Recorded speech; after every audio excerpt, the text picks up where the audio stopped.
नाटक दीपदान। नाट्यकार डॉक्टर रामकुमार वर्मा। पात्र परिचय। कुंवर उदय सिंह चित्तौड़ के स्वर्गीय महाराणा सांगा का सबसे छोटा पुत्र, राज्य का उत्तराधिकारी। आयु 14 वर्ष। पन्ना यानी कि धाइमा, खींचो जाति की राजपुतानी, कुंवर उदय सिंह का संरक्षण करने वाली धाई। आयु 30 वर्ष। सोना रावल स्वरूप सिंह की लड़की, अत्यंत रूपवती और नटखट, कुंवर उदय सिंह के साथ खेलने वाली। आयु 16 वर्ष। चंदन धाई माँ का पुत्र, साहस और स्नेह का प्रतीक। आयु 13 वर्ष। सामली अंतपुर की परिचारिका। आयु 28 वर्ष। कीरत जूठी पत्तल उठाने वाला बारी। आयु 40 वर्ष। बनवीर महाराणा सांगा के भाई पृथ्वीराज का दासी पुत्र, क्रूर और विलासी। आयु 32 वर्ष। काल 1536, कॉमन एरा यानी कि 1536। समय रात्रि का दूसरा प्रहर। कुंवर उदय सिंह का कक्ष पूरी सजावट है। दरवाजों पर रेशमी पर्दे पड़े हैं। एक पार्श्व में उदय सिंह की शैया है। सिरहाने पन्ना यानी कि धाइमा के बैठने का स्थान है। नेपथ्य में नारियों की सम्मिलित नृत्य ध्वनि, मृदंग और कड़खे की रमक, फिर नारियों का सम्मिलित कंठ से गान। कंकड़ बंधन रण चढ़न, पुत्र बधाई चाव, तीन तिहाड़ा त्याग रा, काई रंख काई राव, काई रंख काई राव, काई रंख काई राव। फिर नृत्य की ध्वनि।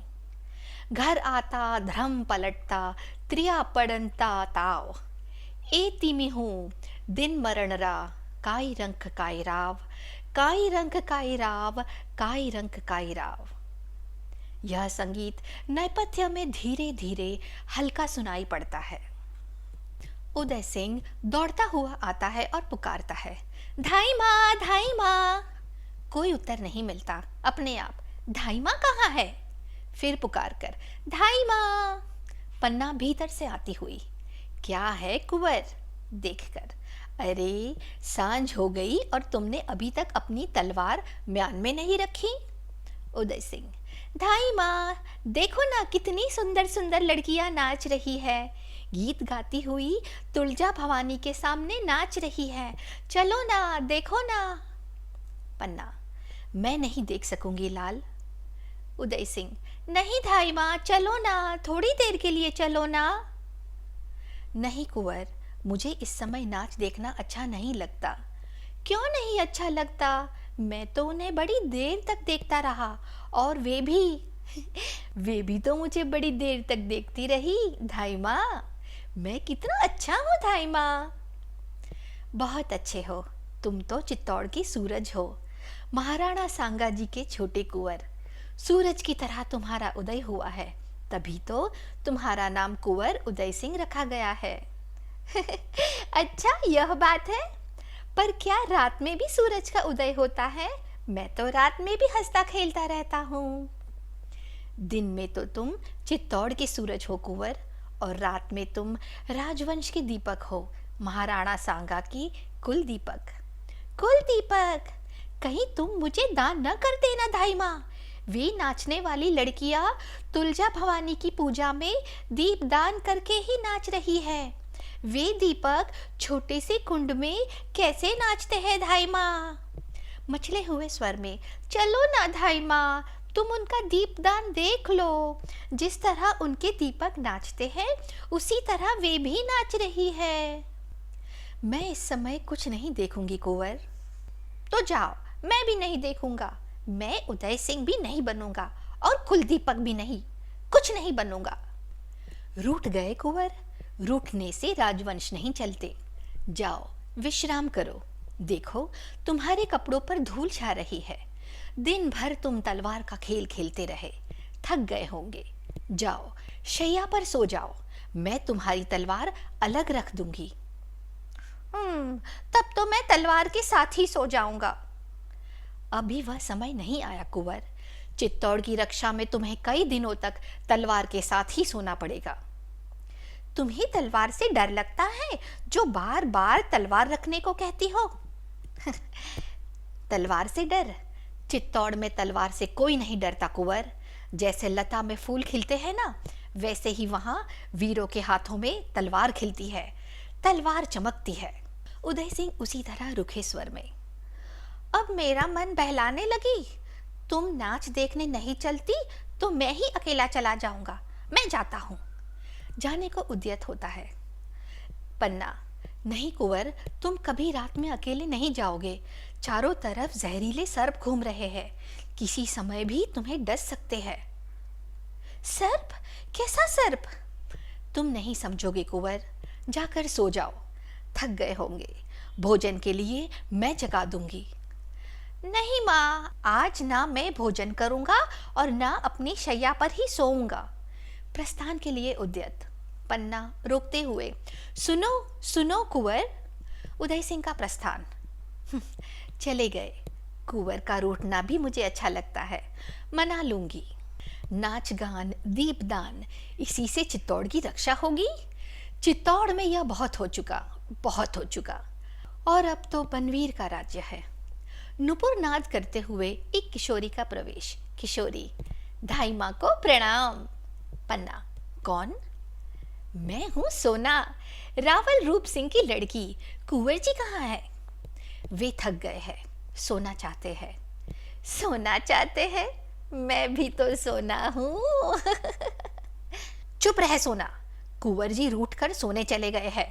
तुम लोग कुंवर को नाच गाने की ओर खींचना चाहती हो। क्या तुलजा भवानी के सामने नाचना कोई बुरी बात है? आज हम लोगों ने दीपदान किया और मन भर कर नाचा। यो नाचती है। कुंवर जी तो बड़ी देर तक हमारा नाच देखते रहे। मैं भी उनको देखकर बहुत नाची। उनको हमारा नाच बहुत अच्छा लगा। देखो पैरों की यह ताल, नुपुर की झंकार। बस बस सोना, अगर तू रावल जी की लड़की ना होती तो कटार झोंक देती। कटार? धाई माँ, तुमने उदय सिंह के सामने तो अपने पुत्र चंदन को भी भुला दिया। तुम्हारा मातृत्व में उदय सिंह ऐसे समाये हैं जैसे कटार को अपने हृदय में रखने के लिए म्यान ने अपना हृदय खोखला कर दिया हो। खोखला। यह कविता रहने दे, जानती नहीं बनबीर का राज्य है। ओहो बनबीर, उन्हें श्री महाराजा बनबीर कहो। बागड़ के इलाके से वे हाथी घोड़े की झूल लाए थे। हाँ झूल, इतनी बड़ी। हमारे लिए भी तो एक रेशम की झूल लाए थे। उन्हें सिर से ओढ़कर नाचने से ऐसा लगता था जैसे मकड़ी के झाले की आर पार चंद्रमा की किरणें थिरक रही है। हाँ। पन्ना, खूब नाचती हो। बनवीर की तुम पर बड़ी कृपा है। सोना, द्रौपदी के चीर की तरह। आज प्रातःकाल उन्होंने मुझे बुलाया और कहा, धाई माँ तुम बुरा तो नहीं मानोगी? मैं क्यों बुरा मानूंगी? उन्होंने कहा, महल में धाई माँ अरावली पहाड़ बनकर बैठ गई है। अरावली पहाड़। तो तुम लोग बनास नदी बनकर बहो ना, खूब नाचो गाओ।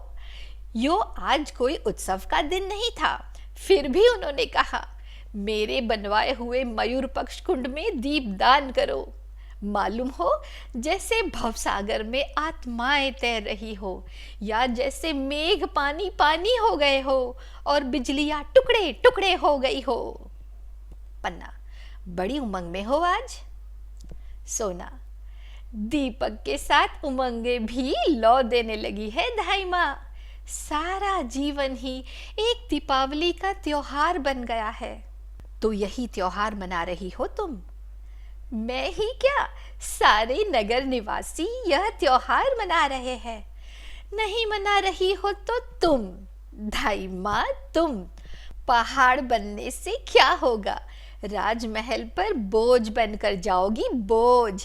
और नदी बनो तो तुम्हारा बहता हुआ बोझ पत्थर भी अपने सिर पर धारण करेंगे। पत्थर भी। आनंद और मंगल तुम्हारे किनारे होंगे। जीवन का प्रवाह होगा, उमंगों की लहरें होंगी जो उठने में गीत गाएगी, गिरने में नाच नचेगी। गीत और नाच धाई माँ, गीत और नाच, जैसे सुख और सुहाग एक साथ हंस रहा हो। और जब दीपदान का दीपक अपने मस्तक पर लेकर चलोगी धाई माँ, तो ज्ञात होगा धाई माँ, जैसे शुक्र तारे को मस्तक पर रखकर उषा आ रही है। बनवीर के अनुग्रह ने तुम्हें पागल बना दिया है सोना। धाई माँ, पागल कौन नहीं है। महाराणा विक्रमादित्य अपने 7,000 पहलवानों के साथ पागल है। मल्ल क्रीड़ा ही तो उनका पागलपन है। महाराज बनवीर महाराणा विक्रमादित्य की आत्मीयता से पागल है। वे विक्रमादित्य के अंतपुर में प्रलाप करते हैं। यह आनंद ही उनका पागलपन है। सारा नगर आज त्योहार में पागल है। और तुम कुंवर उदय सिंह के स्नेह में पागल हो। और मैं मेरी कुछ न पूछो धाई माँ, मैं तो इन सब के पागलपन में पागल हूँ। तुम चाहे जो कहो। हाँ, तो कुंवर उदय सिंह कहाँ है? कुंवर उदय सिंह को छोड़ो सोना, वे बहुत थक गए हैं। अब तो सो रहे होंगे। तुम जाओ, यहाँ कहीं तुम्हारा पागलपन कम ना हो जाए। मेरा पागलपन? धाई माँ, पागलपन कहीं कम होता है? पहाड़ बनकर कभी छोटे हुए हैं, नदियाँ आगे बढ़कर कभी लौटी है, फूल खिलने के बाद कभी कली बने हैं। सब आगे बढ़ते हैं। नहीं बढ़ती हो तो सिर्फ तुम, सदा एक सी। तुम्हारा पागलपन भी सदा एक सा। मैं रावल की बेटी हूँ, शायद सामंत की बेटी बनूं, शायद महाराज की बेटी बनूं, कुछ बढ़कर ही बनूंगी। और तुम धाई माँ, सिर्फ धाई माँ ही रहोगी। सोना, मुझे किसी से ईर्ष्या नहीं है। मैं जैसी हूँ अच्छी हूँ। राज सेवा में जीवन जा रहा है, यही मेरे भाग्य की बात है। भाग्य? भाग्य तो सबके होते हैं धाई माँ। ये नुपुर मेरे पैरों में पड़े हैं तो इनका भी भाग्य है। मेरे पैरों की गति में गीत गाते हैं तो वह भी इनका भाग्य है। मेरे आगमन का संदेश पहले ही पहुंचा देते हैं तो वह भी इनका भाग्य है। और जब मेरे पैर रुक जाते हैं तो ये मौन हो जाते हैं, वह भी इनका भाग्य है। भाग्य तो सबका होता है धाई माँ। तुम नगर के उत्सव में भाग नहीं ले रही हो, ना लो। महाराज बनवीर का साथ नहीं दे रही हो, ना दो। मैं कौन होती हूँ बीच में बोलने वाली? तो क्या मेरे उत्सव में जाने और न जाने का संबंध बनवीर की इच्छा से है? फूल कुछ कहता है, अपनी सुगंधी भेज देता है। दीपक कोई संदेश भेजता है, पतंगे आप से आप आ जाते हैं। मैं जानती हूँ इस दीपक की आग में मैं जल जाऊंगी। तो कुंवर को भेज देती, उनको तो कोई आग न छू सकती।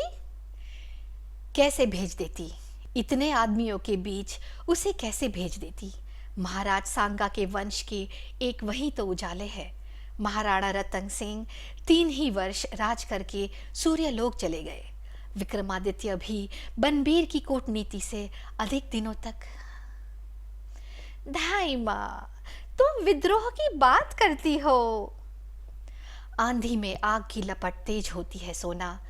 तुम भी उसी आंधी में लड़खड़ा कर गिरोगी। तुम्हारे ये सारे नुपुर बिखर जाएंगे। न जाने किस हवा का झोंका तुम्हारे गीत की इन लहरों को निगल जाएगा। यह सुख और सुहाग पास पास उठे हुए 2 बुलबुलों की तरह बिना सूचना दिए फूट जाएगा। चित्तौड़ राग रंग की भूमि नहीं है, जौहर की भूमि है। यहाँ आग की लपटें नाचती है। सोना जैसे रावल की लड़कियां नहीं। सोना क्रोध से चीख कर, धाई माँ! पन्ना, तोड़ो ये नुपुर। बनवीर की आग की कलियों, तुम्हारे पीछे काली राख है, यह मत भूल जाना। ये अतृप्त इच्छाओं की चिंगारियां अधजली होकर चिटकेंगी और चित्तौड़ की आंखों में खिरकिरी बनकर कसकेगी। यह आग की ज्वाला हवन कुंड को भी जला देगी सोना, इसे बुझा दो। तुम्हारे इस त्योहार से चित्तौड़ परिचित नहीं है। यहाँ का त्योहार आत्म बलिदान है। यहाँ का गीत मातृभूमि की वंदना का गीत है। उसे सुनो और समझो। सोना शांत स्वर में, समझ लिया धाई माँ। पन्ना, तो यहाँ से जाओ। देखना इस त्योहार के पीछे कोई कूटनीति ना हो। बनवीर से पूछना इस रास रंग का क्या अर्थ है। वह मेरी समझ में नहीं आएगा धाई माँ। तो जाओ दिशाओं की तरफ उसकी हंसी में डूबी रहो। तुमसे प्रतिध्वनि भी ना निकल सके। सोना का धीरे धीरे प्रस्थान। उसके नुपुर धीरे धीरे बजते हुए दूर तक सुन पड़ते हैं। पन्ना, अंधेरी रात, यह रास रंग, नगर के सब लोगों का अभाव, कुंवर उदय सिंह के लिए बुलावा, यह सब क्या है। चंदन का प्रवेश। चंदन दूर से पुकारते हुए, माँ माँ। पन्ना, क्या मेरे लाल। चंदन, माँ, इतनी कविता बनाने वाली, इतने गीत गाने वाली, इतना नाचने वाली सोना धीरे धीरे कैसे जा रही थी, गुमसुम, जैसे किसी ने सांप का जहर खींच लिया हो। सांप का जहर? हाँ, जहरीली ही तो है। जब बोलती है तो बातों की ऐसी चोट करती है कि कुछ कहते ही नहीं बनता। वह तो हमेशा उछलती कूदती आती है। आज तो जैसे उसके पैर में मोच आ गई हो। आई थी कुंवर को बुलाने, अपना नाच दिखलाने। मैंने कुंवर को नहीं जाने दिया तो बुरा मान गई। हाँ माँ, कुछ दिनों से कुंवर हमारे साथ नहीं खेलते, इसी के यहाँ चले आते हैं। मैं भी उनके पीछे आता हूँ। वह कुंवर की ओर देखती है और कुंवर उसकी ओर देखते हैं। कहते तो कुछ नहीं, बस देखते हैं। पता नहीं इस तरह देखने से क्या होता है माँ। कुछ नहीं, लोग देवता के दर्शन करते हैं ना, तो उन्हें आनंद मिलता है। मैं कुंवर से कह दूंगी कि वे भी देवता की तरफ देखा करे, सोना की तरफ नहीं। तो सोना बुरा मान जाएगी ना माँ। लोगों के बुरा मानने से क्या होता है, भगवान को बुरा नहीं मानना चाहिए। तुम तो किसी को नहीं देखते चंदन। देखता हूँ माँ, पहाड़ी खरगोश को। ओह, कैसी छलांग मारता है माँ, जैसे उस पे बिजली भरी हो। पलक मारते ही पहाड़ की इस चोटी से उस चोटी पर पहुंच जाता है। पहाड़ी खरगोश से बढ़कर और कौन सी चीज है यहाँ। उसे देखकर फिर किसी को देखने की इच्छा ही नहीं होती। पहाड़ी खरगोश का क्या कहना चंदन, उसी तरह वीरों को भी धावा करना चाहिए। हाँ, मैं भी उतनी ही तेजी से दौड़ूंगा, जमीन से आसमान तक। जमीन से आसमान तक कोई नहीं दौड़ता। हाँ, तू नाच देखने नहीं गया था? माँ, धावा करने वाले कहीं नाच देखते हैं? मुझे तो वह अच्छा नहीं लगता। हाँ, कुंवर को अच्छा लगता है। कुंवर कहाँ है माँ? रूठ कर सो गए हैं। क्यों, भोजन करने में उन्होंने भोजन कर लिया? नहीं, पर कुंवर तुम्हारे उठाने से न उठेंगे। तुम भोजन कर लो, मैं थोड़ी देर बाद उन्हें उठाकर बहलाकर भोजन करा दूंगी। मुझे अकेले भोजन करना अच्छा नहीं लगेगा माँ। पन्ना, भोजन कर लो मेरे चंदन, मेरे लाल। सज्जा ने तुम्हारे लिए अच्छा भोजन बनाया है। वह तुम्हें अच्छी अच्छी बातें सुनाती हुई भोजन करा देगी। मैं भी अभी आती हूँ। तुम्हारी माला टूट गई थी, उसी को ठीक कर रही हूँ। बस थोड़े दाने और रह गए हैं। चंदन, माँ, कल कुंवर की माला भी ठीक कर देना, वह भी टूट रही है। सोना ने उसे पकड़कर खींच दिया था। अच्छा चंदन, वह भी ठीक कर दूंगी। चंदन का प्रस्थान। पन्ना सोचते हुए, मेरा भोला लाल, जब पूछा कि तुम तो किसी को नहीं देखते, तो कहता है देखता हूँ माँ, पहाड़ी खरगोश को। पहाड़ी खरगोश को। वाह रे मेरे चंदन, कहता है धावा करने वाले कहीं नाच देखते हैं, वह तो दौड़ते हैं जमीन से आसमान तक। एकाएक घर की कुछ चीजों के गिरने की धमक, शीघ्रता से सामली का प्रवेश। सामली चीख कर पुकारती हुई, धाई माँ, धाई माँ। पन्ना, कौन कौन? सामली। सामली बिखलते हुए, धाई माँ, कुंवर कहाँ है? कुंवर जी कहाँ है? पन्ना, क्यों, कुंवर जी को क्या हुआ? उनका जीवन संकट में है।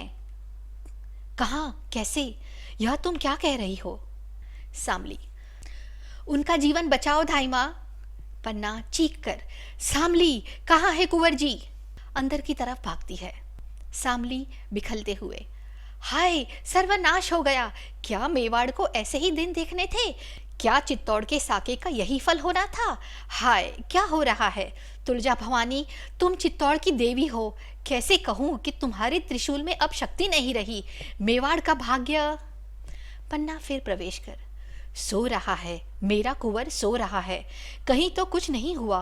कुंवर जी रूठ गए थे, वे तलवार लिए हुए भूमि पर ही सो गए। तलवार उनके हाथों से खिसक गई है, पर वे तो शांति से सो रहे हैं। मेरे कुंवर को कुछ नहीं हुआ। सामली, कुंवर अच्छे हैं, तुलजा भवानी कुशल करे। महाराणा विक्रमादित्य जी की हत्या हो गई। पन्ना चीख कर, महाराणा की हत्या हो गई? किसने की? सामली, बनवीर ने। महाराणा सो रहे थे, उसने अवसर पाकर उनकी छाती में तलवार झोंक दी। पन्ना चीख कर, हाय महाराणा विक्रमादित्य जी, यह मैं पहले ही जानती थी। सिसकने लगती है। सामली, बनवीर ने नगर भर में आज नाच गान का त्योहार मनवाया, जिससे नगर निवासियों का ध्यान नाच रंग में ही रहे। मौका देखकर वह राजमहल गया। अंतपुर में वह आता जाता था, किसी ने नहीं रोका। उसने महाराणा के कमरे में जाकर उसकी हत्या कर दी। सिसकियां लेने लगती है। पन्ना स्थिर होकर, आज कुसमय नाच रंग की बात सुनकर मेरे मन में शंका हुई थी, इसलिए मैंने कुंवर को वहां जाने से रोक दिया था। संभव था कि कुंवर वहां जाते और बनवीर अपने सहायकों से कोई कांड रच देता। सामली, इसीलिए तो दौड़ी आई हूँ धाई माँ। लोगों ने बनवीर को कहते सुना है कि वह कुंवर उदय सिंह को भी सिंहासन का अधिकारी समझकर जीवित रहने नहीं देगा। वह निष्कंटक राज्य करेगा धाई माँ। विलासी और अत्याचारी राजा कभी निष्कंटक राज्य नहीं कर सकता, लेकिन रक्त की भीगी तलवार लेकर वह सीना ताने हुए अपने महल में गया है। पन्ना, लोगों ने उसे पकड़ा नहीं, सैनिक चुपचाप देखते ही रहे। सामली, सैनिकों को उसने अपनी तरफ मिला दिया है, लोग उससे डरते हैं। महाराणा विक्रमादित्य का राज्य भी तो ऐसा नहीं था कि लोग उनसे प्रेम करते। उनके पहलवानों की सहायता से राज्य नहीं चल सकता, तभी सभी सामंत महाराणा से असंतुष्ट थे। पन्ना, अब क्या होगा? सामली, थोड़ी देर बाद ही वह कुंवर जी को मारने आएगा। आज की रात बहुत अंधेरी है, आज की रात में ही वह अपने को पूरा महाराणा बना लेना चाहता है। किसी तरह से हो, कुंवर जी की रक्षा होनी चाहिए धाई माँ। पन्ना, कुंवर जी की रक्षा? कुंवर जी की रक्षा अवश्य होगी, अवश्य होगी। अब मेवाड़ का उत्तराधिकारी एक यही तो राजपूती रक्त है। दासी पुत्र बनवीर को चित्तौड़ सहन नहीं कर सकेगा। सामली, यह तो आगे की बात है, पर तुम कुंवर जी की रक्षा किस तरह करोगी? पन्ना, मैं इस अंधेरी रात में ही उसे लेकर कुंभलगढ़ भाग जाऊंगी। और चंदन कहाँ रहेगा? जहाँ भगवती तुलजा उसे रखेगी। मेरे महाराणा का नमक मेरे रक्त से भी महान है। नमक से रक्त बनता है, रक्त से नमक नहीं। सामली, धन्य हो धाई माँ, पर तुम अंधेरी रात में नहीं भाग सकोगी। पन्ना, क्यों? अंधेरी रात में मुझे कौन जानेगा, कौन पहचानेगा? सामली, तुम महलों से निकल भी ना सकोगी। आते समय मैंने देखा था कि बनवीर के सैनिक तुम्हारा महल घेरने को आ रहे थे। एक और से तो तुम्हारा महल घिर ही चुका था। पन्ना, ओह भगवान एकलिंग, अब क्या होगा? सामली, जैसे भी हो, कुंवर जी की रक्षा तुम्हें करनी ही होगी। पन्ना, मुझे सैनिकों की सहायता नहीं मिल सकती? सामली, सैनिक तो उसके हैं धाई माँ। पन्ना, और सामंत? सामली, उनमें अभी इतना साहस नहीं है। पन्ना, तब तो मैं स्वयं तलवार लेकर कुंवर जी की रक्षा करूंगी, भैरवी बनकर युद्ध करूंगी। मरते मरते मैं उसकी तलवार के टुकड़े टुकड़े कर दूंगी। उसके और मेरे कुंवर के बीच मेरे खून का समुद्र लहराएगा, जिसे वह इस जीवन में पार भी ना कर सकेगा। सामली, उसके साथ सैनिक भी हो सकते हैं धाई माँ। युद्ध में तुम्हारे प्राण जाएंगे और कुंवर जी भी ना बचेंगे। पन्ना, तो फिर क्या करूं सामली? घुटने टेक कर कुंवर की जीवन रक्षा की भीख मांगू?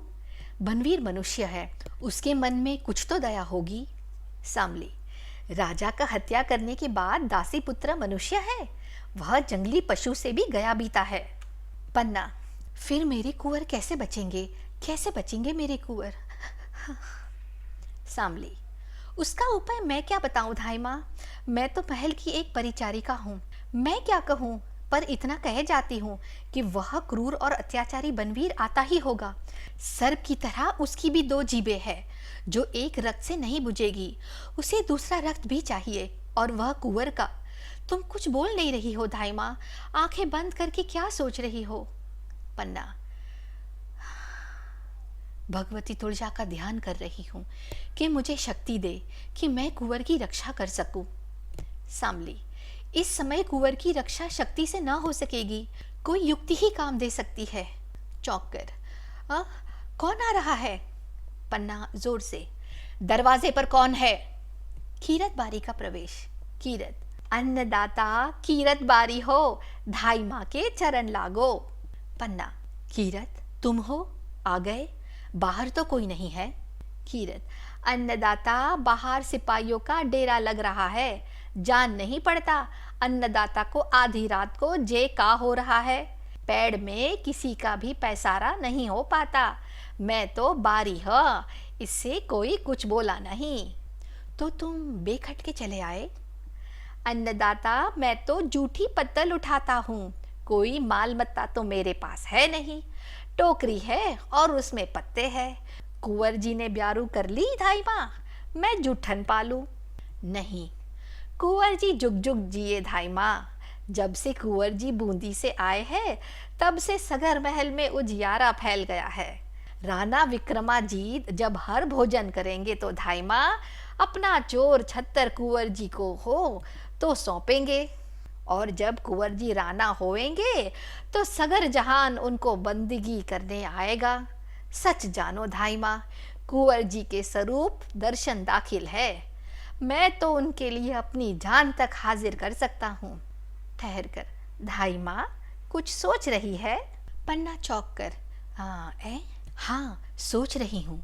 सामली से, तुम बाहर जाके देखो सिपाही कहाँ कहाँ खड़े हैं और कितने सिपाही है। सामली, बहुत अच्छा धाई माँ, मैं जाती हूँ। प्रस्थान। पन्ना, तो कीरत, तुम कुंवर जी को बहुत प्यार करते हो? कीरत, अन्नदाता प्यार करने में जबान पर कैसे आए, वे तो दिल की बात है, मौके पे ही देखा जाता है, और कहने को तो मैं कह ही चुका हूँ कि उनके लिए अपनी जान तक हाजिर कर सकता। हाँ, जान तक हाजिर कर सकते हो? ऐसी बातों में तीन तिरबाचा नहीं हराते धाई माँ, मौके पर ही देखा जाता है। तो वह मौका आ गया है कीरत। मौका? कैसा मौका? कुंवर जी को बचाने का। कौन के सिर पे भैरू बाबा की आंख चढ़ी है जो कुंवर जी का बाल भी बाका कर सके, और कीरत के रहते? धाई माँ, हंसी तो नहीं कर रही अन्नदाता? नहीं कीरत, हंसी का समय नहीं है, कुंवर जी के प्राण संकट में है। कौन है जिसने सूरज पर धूल उछाली है? बनवीर। अरे वो बनवीर जो महाराणा विक्रमाजीत के दरबार में बंदर सरीखा नाचता है। बहुत बातों का समय नहीं है कीरत, बोलो कुंवर जी को बचाओगे? तो मैं तलवार ले आऊं? तलवार लाने का समय नहीं है, इस समय लड़ने से काम नहीं चलेगा, एक तरकीब करनी होगी। कीरत, हुक्म दे अन्नदाता। पन्ना, भवानी तुलजा ने मेरे मन में सब उपाय सुझा दिए हैं। कीरत, हाँ, ध्यान तो कर रही थी आंखें मूंद के, तो भवानी ने कौन सा हुक्म करा, उसे मानोगे? अन्नदाता, सिर माथे, सिर चढ़ा के मानूंगा। अच्छा तो सुनो, तुम बारी हो, तुम्हें बाहर जाने से कोई नहीं रोकेगा, तुम तो टोकरी में जूठी पत्तल उठा के ले जाते हो। ठीक कहती हो अन्नदाता, आते वक्त भी किसी ने नहीं रोका। तो तुम कुंवर जी को टोकरी में लिटाकर उन पर गोली पत्तले डालकर महल के बाहर निकल जाओ।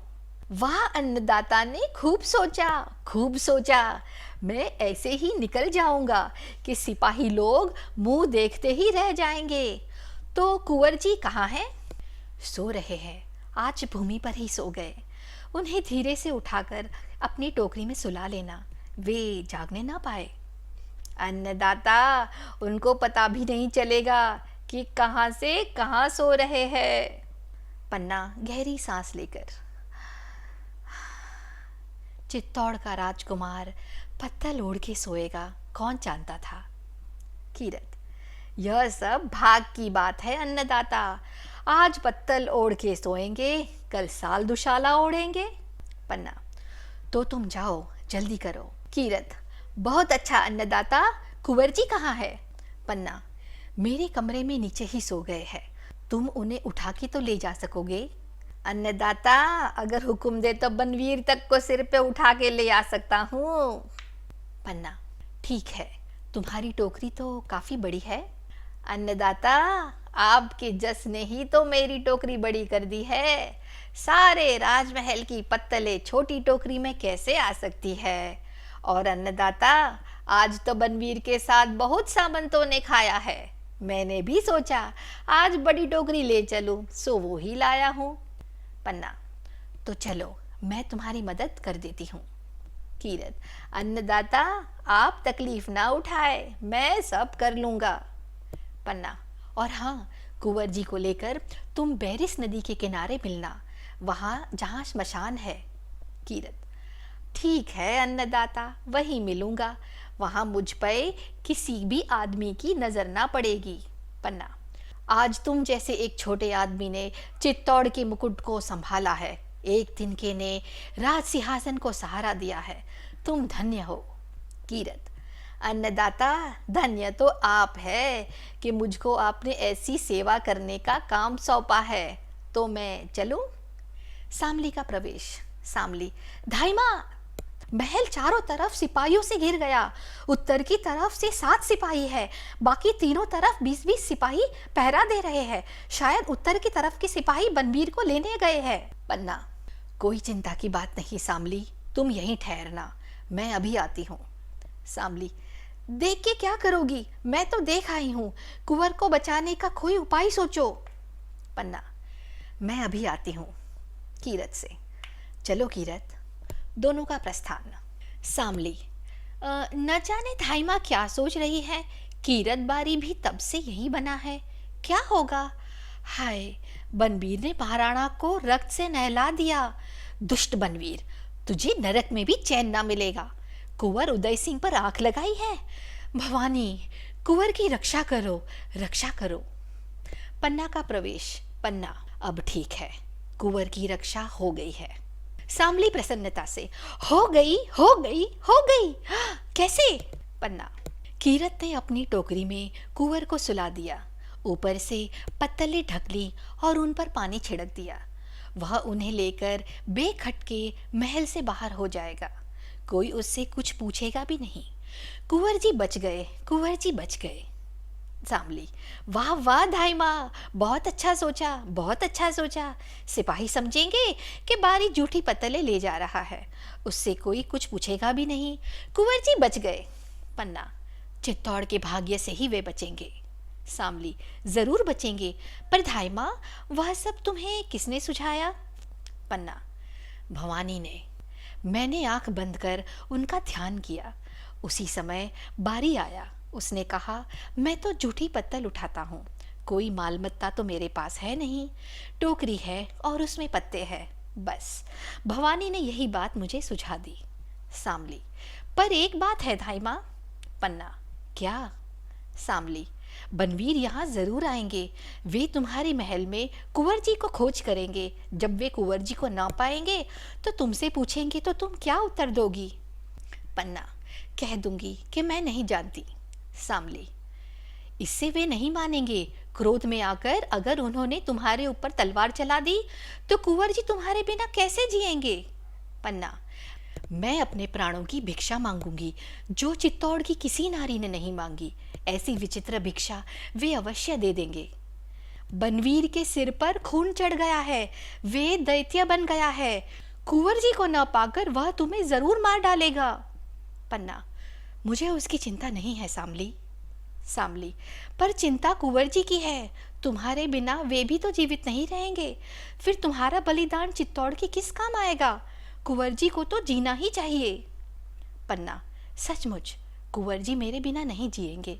थोड़ी सी बात पर तो रूठ जाते हैं, मुझे ना पाकर उनका क्या हाल होगा। सामली, किसी तरह बनवीर को धोखा नहीं दे सकती? पन्ना, हाँ, दे सकती हूँ। सामली, किस तरह? पन्ना, कुंवर जी की शैया पर किसी और को सुला दूंगी। वह क्रोध में अंधा रहेगा ही, पहचान भी नहीं सकेगा कि यह कौन सोया है। सामली, तो कुंवर जी की शैया पर किसे सुला दोगी?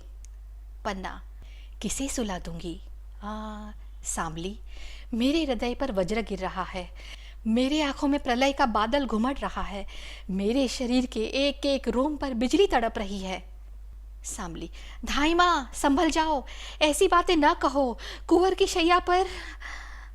पन्ना, सुला दूंगी, उसी को सुला दूंगी जो मेरी आंखों का तारा है। चंदन को सुला दूंगी। सामली, चंदन को सुला दूंगी।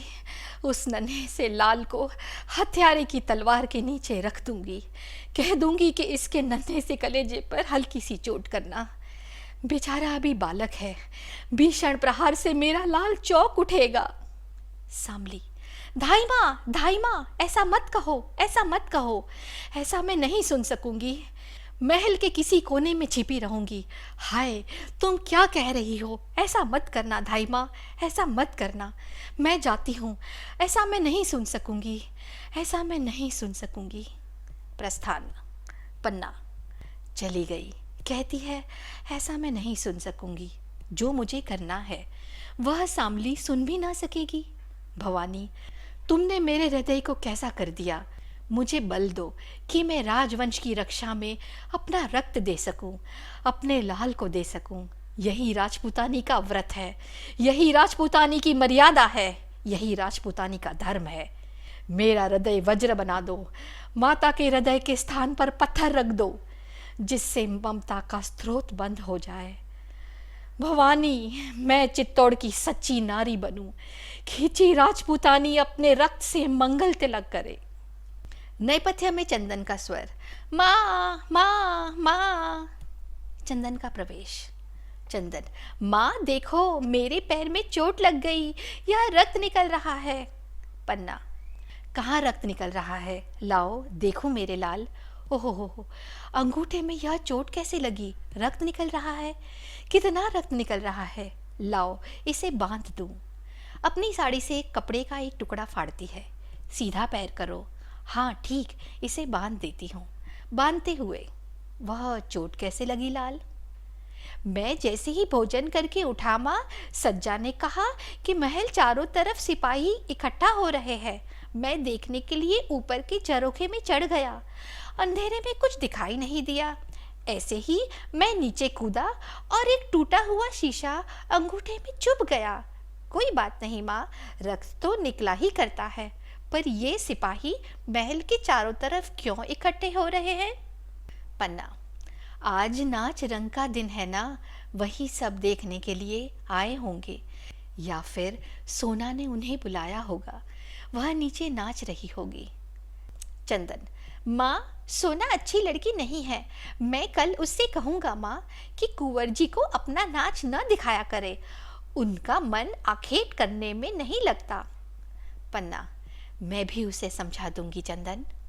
चंदन, कुंवर जी कहाँ है माँ? आज भोजन में भी साथ नहीं चले। पन्ना, कहीं सो रहे होंगे। चंदन, तब से वे सो रहे हैं माँ। कुंवर जी को ज्यादा नींद क्यों आती है? मैं देखूं कहाँ सो रहे हैं। पन्ना, बुरा मानकर कहीं सो रहे होंगे। चंदन, सोना ने ही तो उन्हें बुरा मानना सिखला दिया माँ, नहीं तो कुंवर जी पहले कभी बुरा नहीं मानते थे। साथ खेलते थे, साथ खाते थे, आज अकेले कुछ खाया भी नहीं गया माँ। पन्ना, तो चलो चंदन, मैं तुम्हें जी भर के खिला दूं। चंदन, अब कुंवर जी के साथ कल खाऊंगा माँ, कल हम दोनों साथ बैठेंगे, तुम प्रेम से परोस परोस कर खिलाना, कल खूब खाऊंगा माँ, कुंवर जी से भी ज्यादा। कहते हैं मैं चंदन से ज़्यादा खाता हूँ। अब कल से यह कहना भूल जाएंगे। क्यों ना माँ? पन्ना, ठीक है लाल। चंदन, माँ अच्छी तरह से क्यों नहीं बोलती? और तुम्हारी आंखों में पानी कैसा? माँ, तुम्हारी आंखों में। पन्ना, कहाँ चंदन, पानी कहाँ? और तुम्हारे अंगूठे से रक्त की धार बहे, मेरी आंखों से एक बूंद पानी ना निकले। चंदन, ओह माँ, तुम तो बातें करने में बड़ी अच्छी हो। अब मैं बड़ा होकर बहुत सी जागीरें जीतूंगा माँ। तब तो मैं तुम्हारे लिए एक मंदिर बनवाऊंगा, देवी के स्थान पर तुमको बिठलाऊंगा और तुम्हारी पूजा करूंगा। तुम अपनी पूजा करने दोगी? पन्ना, तुझसे मुझे ऐसी ही आशा है चंदन। चंदन, यह मत समझना माँ कि मैं जागीरें नहीं जीत सकता। उस जंगली खरगोश की तरह तेजी से दौड़ सकता हूँ, आसमान तक धावा बोल सकता हूँ। पन्ना, अब बहुत बात ना करो चंदन, रात अधिक हो रही है, सो जाओ। कुछ आहट होती है। चंदन, माँ माँ देखो, उस दरवाजे से कौन झांक रहा है? पन्ना, कीरत बारी होगा, तुम्हारा भोजन उठाने आया होगा, मैं देखती हूँ। उठकर देखती है। चंदन, कोई और हो तो मैं अपनी तलवार ले आऊं? पन्ना लौटती हुई, कोई नहीं है, महल में किसका डर है? लाल, तुम सो जाओ। चंदन, कहाँ सो? सज्जा तो अभी रसोईघर में ही होगी, मेरी शैया ठीक ना की होगी। पन्ना, तो तुम कुंवर जी की शैया पर सो जाओ।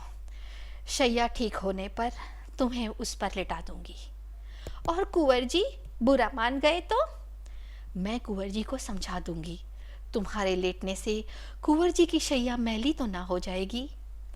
तुम बहुत अच्छी हो माँ, आज कुंवर जी की शैया पर लेटकर देखूं, अब तो मैं भी राजकुमार हो गया। एकाएक स्मरण कर, पर मेरी माला?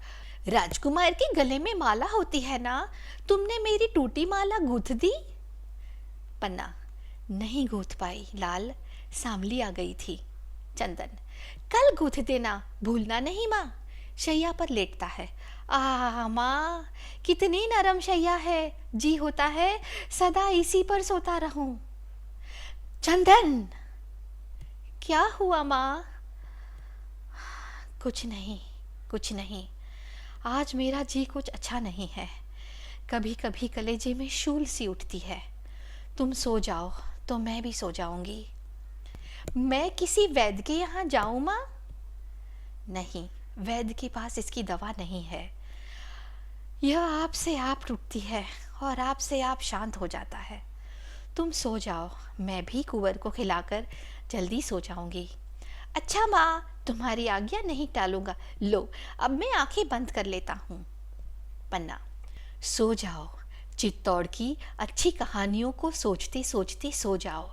अपनी मातृभूमि में कितने बड़े बड़े वीर हुए हैं। बप्पा रावल, जिन्हें हारित ऋषि ने दर्शन दिए, जिन्होंने मेवाड़ की नींव डालकर विदेशों पर चढ़ाई की और उन्हें जीता, उन्होंने ही पहले पहल अपने आराध्य देव एक लिंग का मंदिर बनवाया। राजा नरवाहन, जिन्होंने अपनी अकेली शक्ति से अनेक शत्रुओं को पराजित किया। राजा हंसपाल, जिन्होंने अनेक राज्य जीतकर अपने राज्य से मिलाए। रावल सामंत सिंह, जिन्होंने गुजरात के सोलंकी राजा उदयपाल को युद्ध में पराजित किया। रावल जय सिंह, रावल अमर सिंह।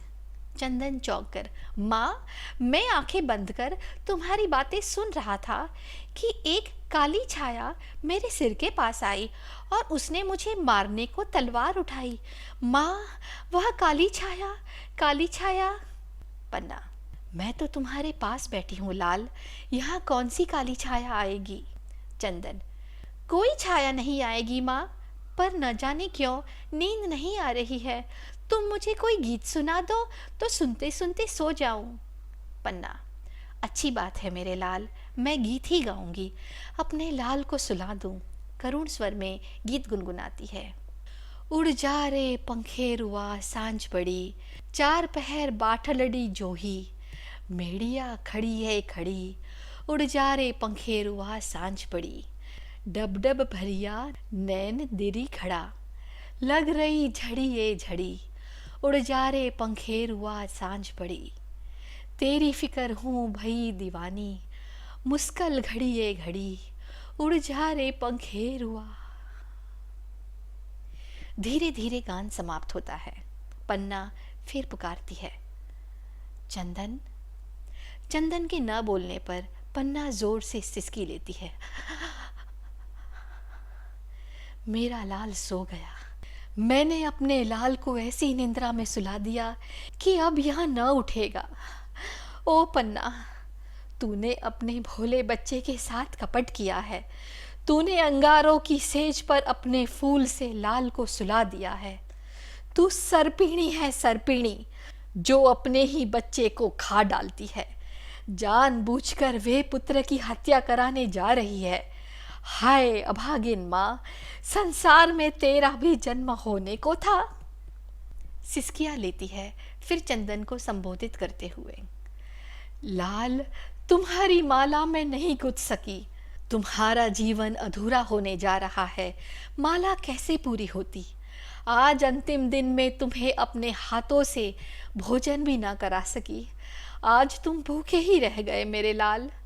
तुम क्या जानो कि कल तुम और कुंवर साथ साथ कैसे भोजन करोगे। कहते थे कल तुम परोस कर खिलाना। मैं अब किसे खिलाऊंगी? चंदन, तुम बड़ी बड़ी जागीर जीतोगे, मंदिर बनवाओगे, देवी के स्थान पर मुझे बिठलाओगे और मेरी पूजा करोगे। मैं ऐसी देवी हूँ कि अपने भक्त को ही खा रही हूँ। तुम्हारे अंगूठे से रक्त की धारा बही, अब हृदय से रक्त की धार बहेगी, तो मैं कैसे रोक सकूंगी मेरे लाल, मेरे चंदन। जाओ, यह रक्त धारा अपनी मातृभूमि पर चढ़ा दो। आज मैंने भी दीपदान किया है, दीपदान। अपने जीवन का दीप मैंने रक्त की धारा पर तैरा दिया है। ऐसा दीपदान भी किसी ने किया है? एक बार तुम्हारा मुख देख लूं, कैसा सुंदर और भोला मुख है। सिसकियाँ लेती है। एकाएक बड़बड़ाहट की आवाज होती है। हाथ में तलवार लिए बनबीर आता है। बनबीर मद्य पीने से उसके शब्द लड़खड़ा रहे हैं। पन्ना, पन्ना, महाराज बनवीर, बनवीर, सारे राजपूतानों में एक धाई माँ है पन्ना, सबसे अच्छी। मैं ऐसी धाई माँ को प्रणाम करने आया हूँ। धाई माँ की आंखों में आंसू? नहीं, आंसू नहीं है। आज मेरे कुंवर बिना भोजन किए ही सो गए। आज के दिन भोजन नहीं किया? अरे, आज तो उत्सव का दिन है, आनंद का दिन है। मेरे महल में आज 300 सामंतों ने भोजन किया। आज कीरत बारी की टोकरी देखती। भोजन उठाते उठाते वह जिंदगी भर के लिए थक गया होगा। जिंदगी भर के लिए। तो कहाँ है कुंवर उदय सिंह? मैं उन्हें अपने हाथ से भोजन करा दूं। कुंवर सो गए हैं। वे किसी के हाथ से भोजन नहीं करते। मैं ही उन्हें खिला दूंगी। धाइमा हो ना पन्ना, आज तुमने सोना का नाच नहीं देखा? ओह, कितना अच्छा नाचती है। मैंने उससे कह दिया था कि वह कुंवर उदय सिंह को और धाइमा को अपना नाच दिखला दे। वह आई थी, शायद तुम्ही ने उसे भेजा था, पर कुंवर जी का जी अच्छा नहीं था, इसीलिए मैंने नहीं भेजा। जी अच्छा नहीं था और आज का दीपदान भी तुमने नहीं देखा? मेरे लिए दीपदान देखने की बात नहीं है, करने की बात है। ठीक है धाइमा, तो मंगल कामनाओं की देवी है। वे दीपदान करके चित्तौड़ का कल्याण करेगी। मैं भी चित्तौड़ का कल्याण करूँगा। एक बात कहूँ पन्ना, मैं तुम्हें मारवाड़ की एक जागीर देना चाहता हूँ। वहां तुम्हारे लिए तुळजा भवानी का मंदिर बनेगा, मंदिर। सारे लोग तुम्हें इतनी श्रद्धा से देखेंगे कि तुळजा भवानी में और तुम में कोई अंतर न होगा। तुम ही देवी के उस मंदिर में रहोगी, लोग तुम्हारी पूजा करेंगे। पन्ना चीखकर, बनवीर! महाराजा बनवीर नहीं कहा, मेरे कहने भर से तुम देवी हो गई। महाराजा बनवीर को बनवीर कहने लगी। देवी को प्रणाम। देखो, अब तुम्हें मोह ममता से दूर रहना होगा। तुम कुंवर उदय सिंह को मुझे दोगी और मैं उसे यह तलवार दूंगा। तलवार खींच लेता है। पन्ना, है यह तलवार? इस पर रक्त क्यों लगा है? बनवीर, रक्त तो तलवार की शोभा है बन्ना, वह अनंत सुहाग से भरी है। यह तो उसके सिंदूर की रेखा है। बिना रक्त के तलवार भी अभी तलवार कहला सकती है। पन्ना, यह तलवार म्यान में रख लो महाराज। बनवीर, क्या तुम्हें भय लगता है? चित्तौड़ में तलवार से किसी को भय नहीं लगता। दाइमा होने पर तुम में इतनी ममता भर गई कि तलवार नहीं देख सकती। पन्ना, तलवारें आसानी से म्यान के भीतर नहीं जाती। जब म्यान में राज्यश्री भर जाती है तो तलवार बाहर निकल जाती है। पन्ना, आधी रात हो चुकी है महाराज बनवीर, विश्राम करो। बनवीर, विश्राम मैं करूं? बनवीर, जिसे राज्य लक्ष्मी को पाने के लिए दूर तक को यात्रा करनी है, मैं अपने साथ कुंवर उदय सिंह को भी ले जाना चाहता हूं। पन्ना, यह नहीं होगा, यह नहीं होगा महाराज बनवीर। बनवीर, जागीर नहीं चाहती? पन्ना, नहीं। बनवीर, तो उदय सिंह के बदले जो मांगो दिया जाएगा। पन्ना, राजपूतानी व्यापार नहीं करती महाराज, वह या तो रणभूमि पर चढ़ती है या चिता पर। दो में से किसी पर भी तुम नहीं चढ़ सकोगी। तुम्हारा महल सैनिकों से घिरा है। पन्ना, सैनिकों को किसने आज्ञा दी? महाराजा विक्रमादित्य? बनवीर बीच में ही, वे अब इस संसार में नहीं है बन्ना। उन्होंने रक्त की नदी पार कर ली है। उसी रक्त की लहर मेरी तलवार पर है। ओह बनवीर, हत्यारा बनवीर! महाराणा बनवीर को हत्यारा बनवीर नहीं कह सकती पन्ना। हत्यारा बनवीर कहने वाली जीभ काट दी जाएगी।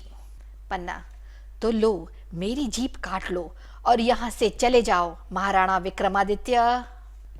बनवीर, बार बार विक्रमादित्य का नाम क्यों लेती है?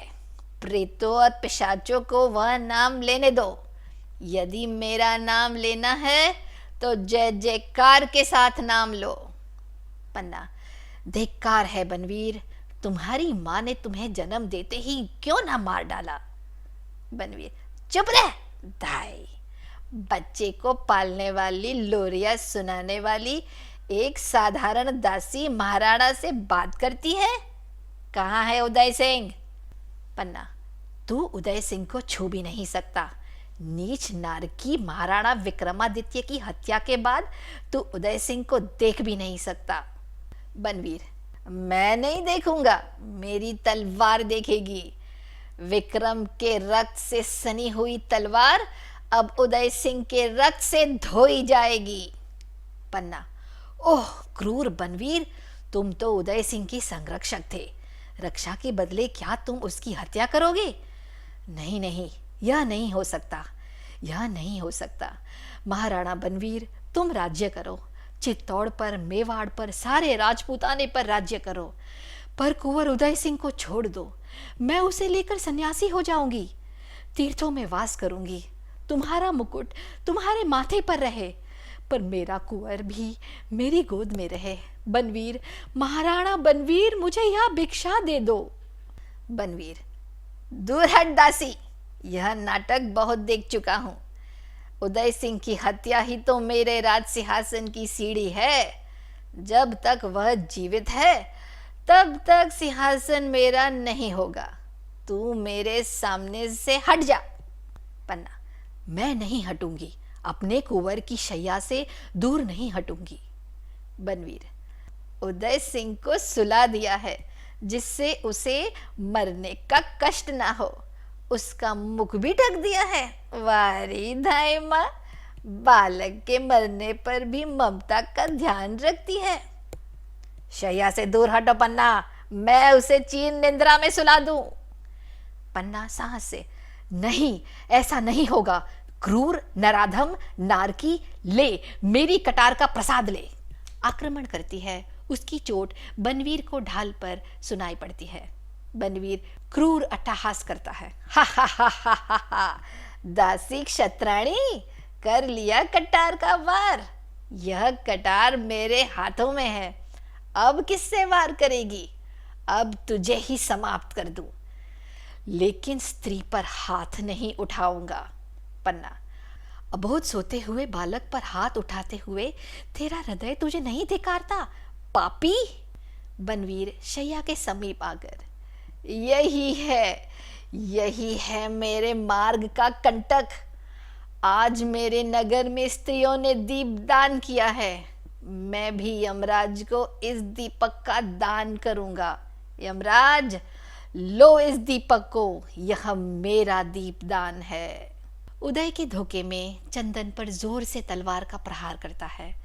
पन्ना जोर से चीखकर मूर्छित हो जाती है। कमरे में मंद लौ से दीपक जलता है।